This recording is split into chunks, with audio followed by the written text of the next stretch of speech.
비타민 D는 지용성 영양분으로 인과 칼슘 같은 몸의 기능을 조절합니다.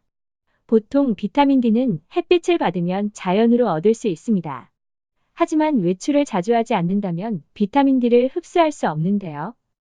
현대인들은 실내에서 생활을 자주 하기 때문에 비타민 D 결핍 증상을 겪게 됩니다. 비타민 D가 부족하게 되면 어떤 증상이 일어날까요? 비타민 D가 부족하게 되면 마그네슘의 균형이 깨지기 때문에 뼈와 근육이 약해지게 됩니다. 뼈와 근육이 약해지면 골다공증과 골연화증이 생길 수 있습니다. 손목 터널 증후군이 발생할 가능성도 높아지는데요. 손목 터널 증후군은 손이 저리고 감각이 떨어지는 증상으로 근력이 떨어지고 통증이 생기는 질병입니다. 압박성 신경병증으로 남자보다는 여자가 5배 많이 걸린다고 하는데요. 보통 30세에서 60세에 나타나는 질병으로 비타민 D가 부족하면 발생할 수 있습니다. 특히 갱년기가 생긴 여성이라면 손목 터널 증후군이 발생할 가능성이 높은데요. 손목 터널 증후군의 위험이 건강한 사람에 비해 비타민 D가 부족하면 약 2.3배 높다는 연구 결과가 있습니다. 분당 서울대병원 관절센터 연구 결과를 살펴보면 비타민 D가 부족한 50세 이상 여성에게 발병할 가능성이 약 1.8배, 50세 미만일 경우 손목 터널 증후군의 위험이 5배나 높은 걸로 확인됐습니다.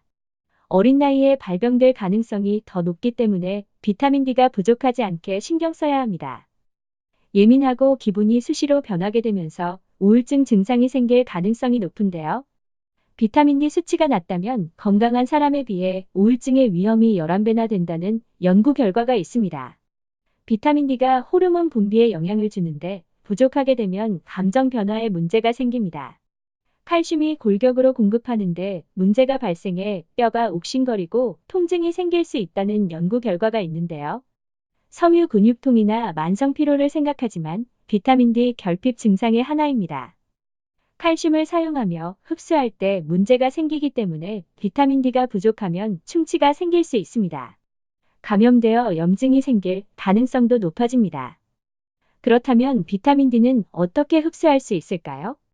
비타민 D는 생선에 풍부하고 계란과 우유에 들어 있습니다. 견과류와 버섯에도 포함되어 있는데 음식만으로는 하루 권장량을 채우기 힘듭니다.